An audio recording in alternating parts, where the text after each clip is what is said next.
Hello everybody and welcome back to Season 27 of the Pokemon NASCAR series. Today we're here at Kentucky Speedway for the running of the Quaker State 400. Zachary Fitzwater in the 44 is on the pole today, and Kyle Collins will be on the front row in the 47. Row 2 is Annie Thomas and Joseph Romanuk. Row 3 is Amari Stoudemire Jr. and Angel Navarro. Row 4 is Joseph Lombard and John Arnott, and running out the top 10 is Grayson Acevedo and Leah Walker. And let's look where our winner from Gateway starts. Sydney Orchard won a thrilling race at Gateway last time, starting 23rd for her first career win, by the way, in her last track. She'll start 23rd. And Gateway was well, but now we head to Kentucky. And now let's go trackside for the command to fire up the engines. Drivers, start your engines! Here we go.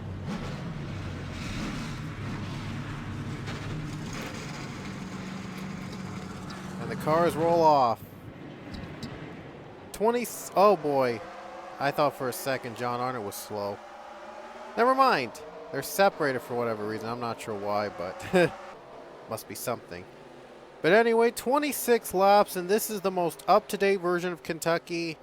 I'm not a fan of this version because it's not really that great, but I'm going to give this a shot anyway because I'm tired of the grip version I used beforehand. So we're going to go back to the newer version of Kentucky, the repaved version, and see how this goes. Green flag in the air in the Quaker State 400. Already, look at this. Very aggressive. 3 wide everywhere. Everyone's starting off 3 wide. Huh. Look at that. It's all pack racing. It's almost like Daytona. Except that a couple cars are in the wall. Uh-oh. Oh, man. I hope they don't get a big crash. I really hope they don't crash. Wow. Cars are everywhere. Oh, there we go. Wow. There's the crash.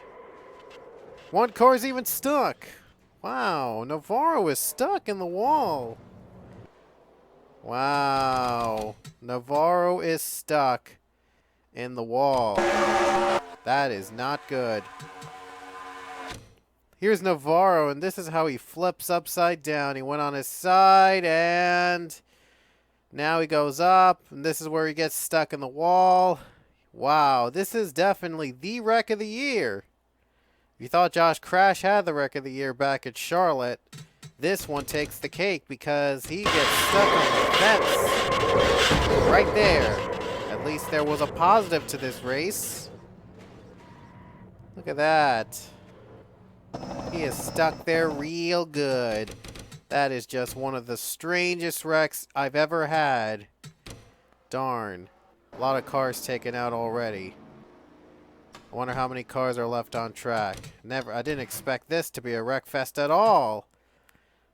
And it is, with a lot of cars out of the race, and only 30 cars are left on track.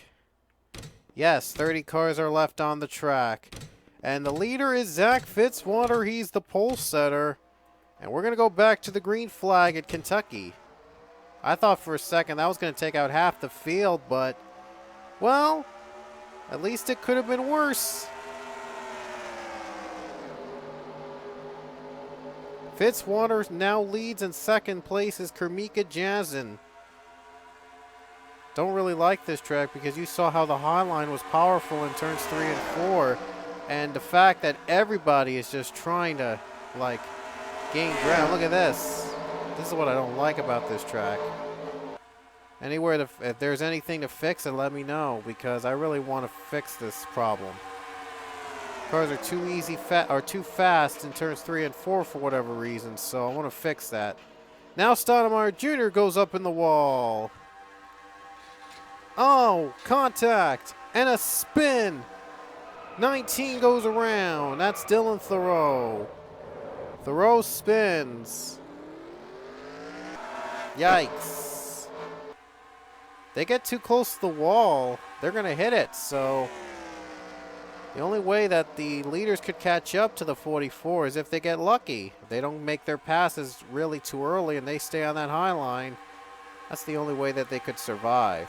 But boy, is this track awful. But I still want a version of Kentucky that I could be happy to race in. And this is probably the closest I'll get there.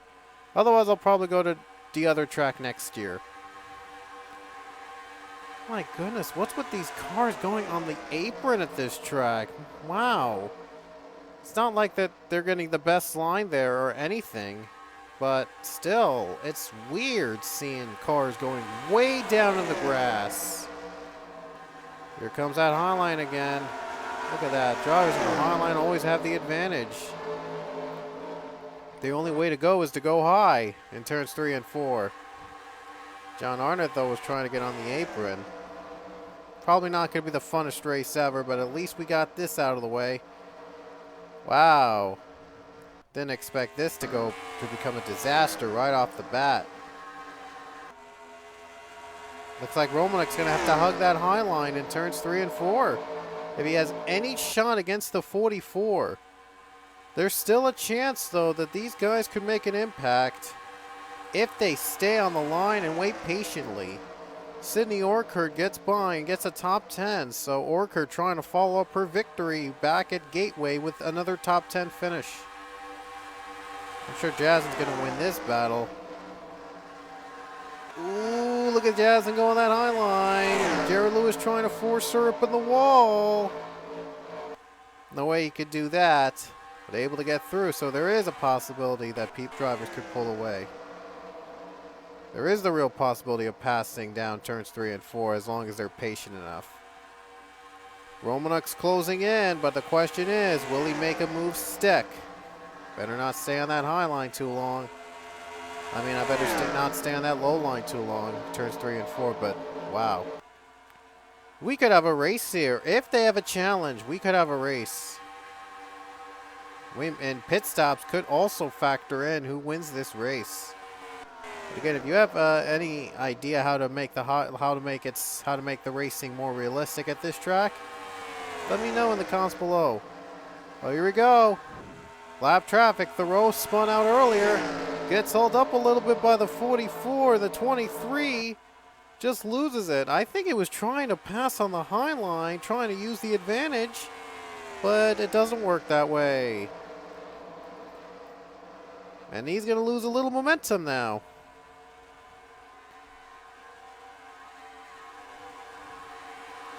Here comes the 18 of Cullen Francis, and he gets by Leia Walker. Thanks to the help of lap traffic, his teammate is helping him out a little bit.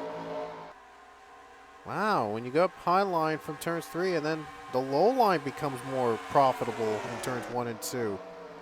Huh. So I guess that high line shouldn't be stuck for long unless if you've got a big pull away along the other drivers. 10 laps to go. Leia's going to try for her revenge. Whoa, look at Cullen go. Look at that. This is how powerful the high line is in turns 3 and 4. It's just not realistic. And that's what I hate about this version. But I wanted to give it a try, another chance anyway, just so we could have a race in the repaid version, and it's not really looking great. Here comes the 13. Man, look at this. They go like 10 miles per hour faster on the high line than the low line. So it is like impossible to make a pass in that position. I don't know why that is. Might have to adjust the braking zone there. So other than that, it could be a good track to pass.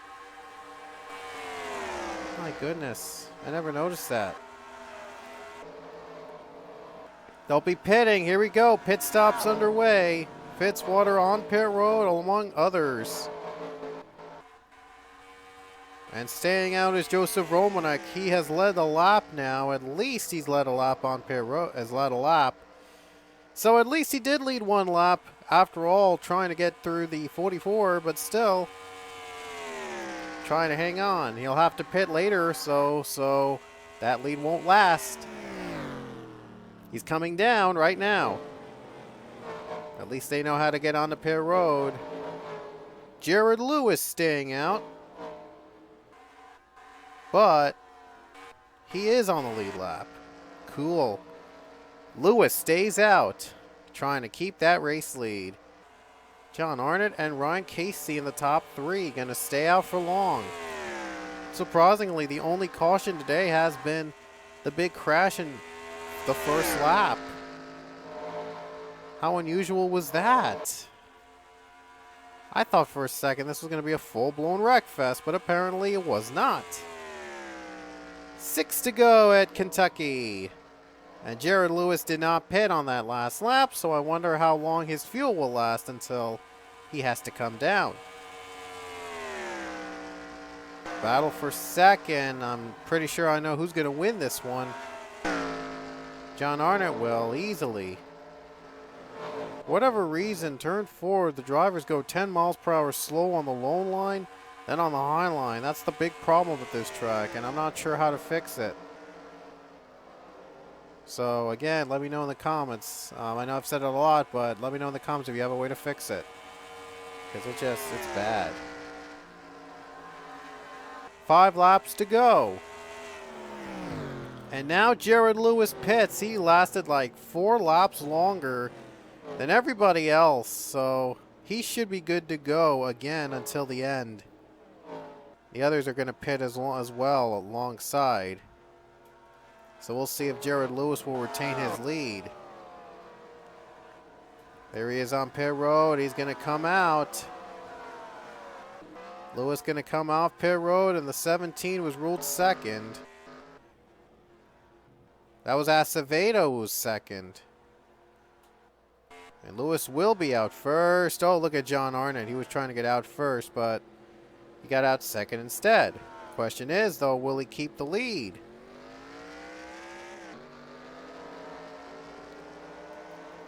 There's Jared Lewis, and I'm sure he might be able to keep the lead.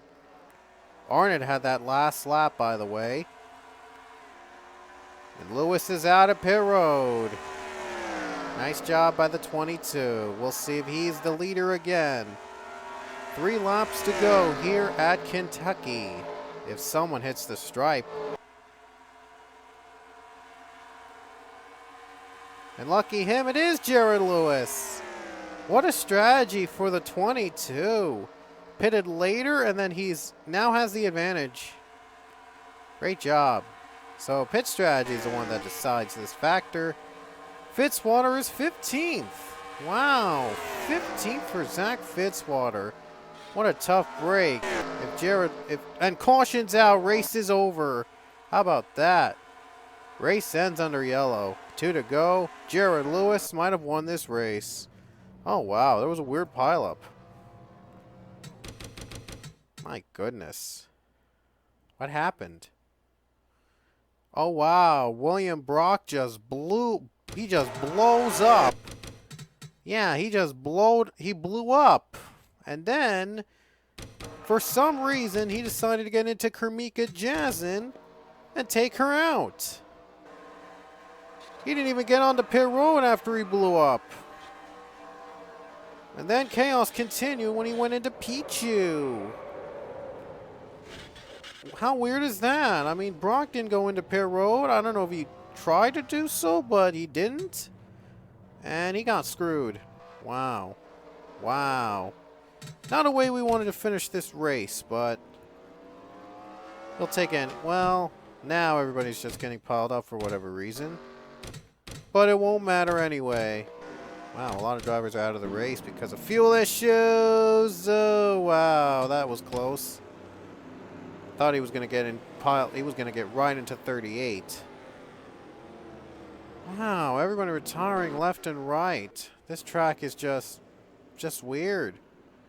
But it doesn't matter. The race is already over, and one of the weirdest races in the series, Jared Lewis comes off the final turn to win the Quaker State 400. Ethan James got dumped in the end. Wow. This race was just unusual. And Jared Lewis collects the victory. Huh. So Kentucky, this version is just Wow, it's horrible. But we did get a race in at least. Guess I'll have to keep looking for the perfect Kentucky. But Jared Lewis wins today here in the Quaker State 400. And you can find her name on the left of your screen. Boy, was it a really, really bad race. Just really bad. Wow, I'll admit, though, it was just not my finest races, but at least we have a winner in Jared Lewis. Huh. So both Penske, 2 of 3 Penske cars have a win this season. Stoudemire won earlier, and now Jared Lewis wins. So now Pichu's the only one left. And I'm on the Penske's that have yet to win this season. And let's get to victory lane.